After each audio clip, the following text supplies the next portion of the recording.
Governance అన్నది పూర్తిగా ఎక్కడికి పోయిందో తెలియడంలా. లా అండ్ ఆర్డర్ అయితే నేను చెప్పాల్సిన పనుల, రెడ్ బుక్ పాలన సాగుతూ ఉంది.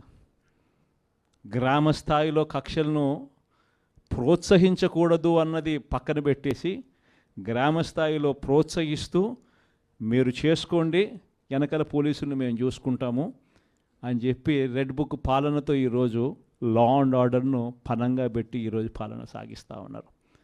దిశ యాప్ ఏమైందో ఎవరికి తెలియడంలా.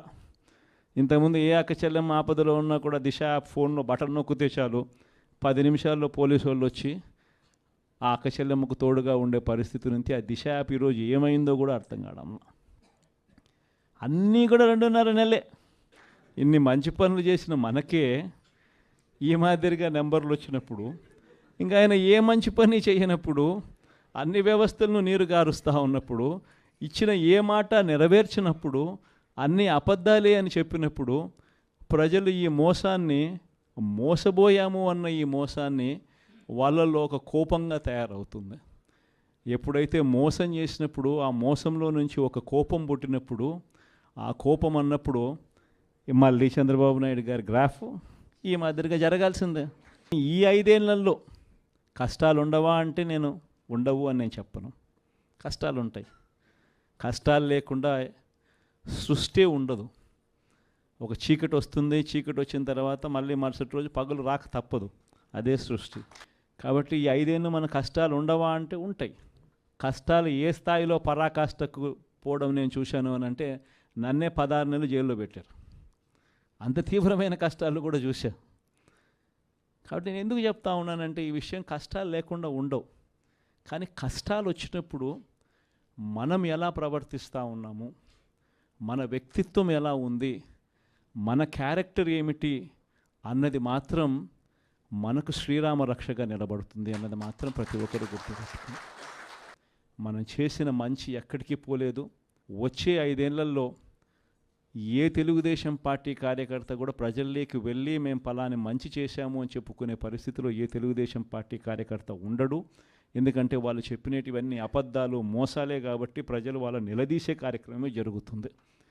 అదే ప్రజలు మళ్ళీ మన వైఎస్ఆర్సీపీ కార్యకర్తలను వీళ్ళు మంచోళ్ళు, ఏ రోజు అబద్ధాలు చెప్పలా, ఏ రోజు మోసాలు చేయలా, చెప్పింది ఏదైనా కూడా చేసి చూపించారు, వీళ్ళు మంచోళ్ళు అని మళ్ళీ వైఎస్ఆర్ కాంగ్రెస్ పార్టీ కార్యకర్తలకు ప్రజలే దండలు వేసి మళ్ళీ మనం నా స్థానంలో కూర్చోబెట్టే పరిస్థితి కూడా ఖచ్చితంగా జరుగుతుంది. ఎన్నికలప్పుడు ఏం చెప్పినాడు? ఎన్నికలప్పుడు వాళ్ళ మనుషులందరినీ ఇళ్ళకి పంపించినాడు. వాళ్ళ ఎమ్మెల్యేలను, వాళ్ళ మనుషులను అందరినీ పంపించి ఇళ్ళకి పంపించినప్పుడు వాళ్ళ క్యాంపెయిన్ కూడా ఏమిటి? చిన్నపిల్లలు కనపడినారనుకో, నీకు 15,000, నీకు 15,000, నీకు 15,000, నీకు 15,000. సంతోషమా అని అడిగేవాడు. ఇంట్లో నుంచి వాళ్ళ అమ్మ బయటకు వచ్చిందనుకో, నీకు 18,000, సంతోషమా అని అనేవాడు. ఆ ఇంట్లో నుంచి వాళ్ళ అమ్మకు సంబంధించిన వాళ్ళ అక్కనో వాళ్ళ చెల్లెలనో బయటకు వచ్చిందనుకో, నీకు 18,000, సంతోషమా అని అనేవాడు. ఆ ఇంట్లో నుంచి ఒక 20 ఏళ్ళ పిల్లోడో ఎవరో ఒకరు బయటకు వచ్చినా అనుకో, నీకు నెలకు 3,000 నిరుద్యోగ వృత్తి, నీకు సంతోషమా అని అనేవాడు. సరే కండువా వేసుకొని ఒక రైతు ఆ ఇంట్లో నుంచి బయటకు వచ్చినా అనుకో, నీకు 20,000 సంవత్సరానికి, సంతోషమా అని అనేవాడు. ముసలాయమ కనపడితే నీకు 4,000, సంతోషమా అని. ఇదే మాదిరిగానే క్యాంపెయిన్ అంతా జరిగింది. ఇదే మాదిరిగానే క్యాంపెయిన్ అంతా జరిగి ప్రతి ఒక్కరి చెవులోనూ కూడా పెద్ద కాలీఫ్లవర్లు పెట్టి అందరినీ మోసం చేసి ఈరోజు ఇప్పుడు ఆ స్థానంలో కూర్చొని ఉన్నాడు. దేవుడి దయతో ఇవన్నీ కూడా చేయగలిగాం. ఈరోజు ప్రతి ఇంట్లోనూ కూడా జగనే ఉండి ఉంటే, వైఎస్ఆర్ కాంగ్రెస్ పార్టీనే ఉండి ఉంటే ఈ పాటికే పిల్లలందరూ బడులకు పోతూ ఉన్నారు. ప్రతి తల్లికి ఈ పాటికి అమ్మఒడి పడి ఉండేది. ఈ పాటికే జగనే ఉండి ఉంటే, వైఎస్ఆర్ కాంగ్రెస్ పార్టీనే ఉండి ఉండింటే ఈ పాటికే ప్రతి రైతన్న వ్యవసాయంలో ముమ్మరంగా నిమగ్నమై ఉన్నాడు.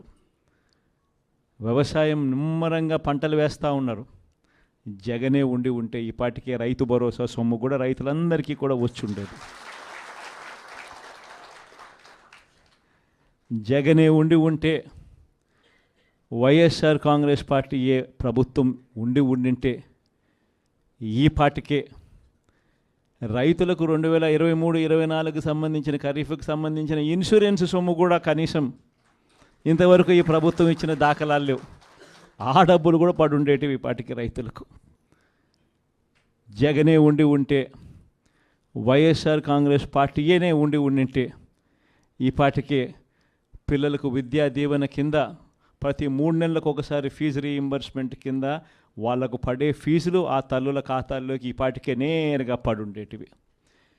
అదే తల్లుల ఖాతాల్లో పడాల్సిన ఫీజు రీయింబర్స్మెంట్ విద్యా దీవెన మామూలుగా ప్రతి 3 నెలలకు ఒకసారి ప్రతి త్రైమాసికానికి అయిపోయిన వెంటనే ఇచ్చే పరిస్థితుల నుంచి ఇప్పటికే 2 త్రైమాసికాలు దాటిపోయాయి.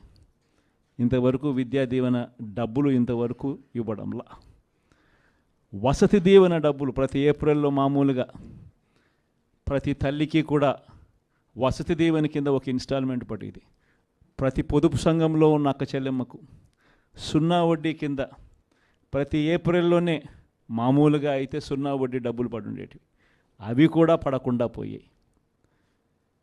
మత్స్యకార భరోసా పడలేదు, నేతన్న నేస్తం పడలేదు, వాహన మిత్ర కింద కూడా పడాల్సిన సొమ్ము కూడా మామూలుగా జగనే ఉంటే ఇవన్నీ కూడా సాఫీగా జరిగి ఉండేటివి. ఈరోజు ఏం జరుగుతూ ఉంది?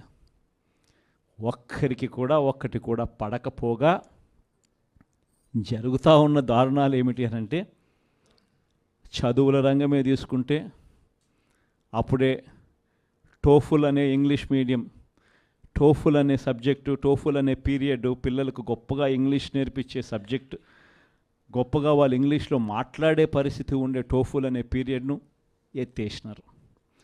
ఇంగ్లీష్ మీడియం చదువులు ఇక గవర్నమెంట్ బడుల్లో మామూలుగా బాగా జరుగుతాయి అన్న ఆశ పక్కకి నెట్టేశారు. గోరుముద్ద ద్వారా రోజుకొక మెనూతో చిన్న పిల్లలకు పెట్టే భోజనం ప్రశ్నార్థకం అయ్యింది.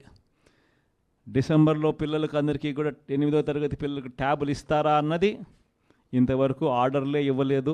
అది కూడా ఒక క్వశ్చన్ మార్కే. Please subscribe Telugu politics.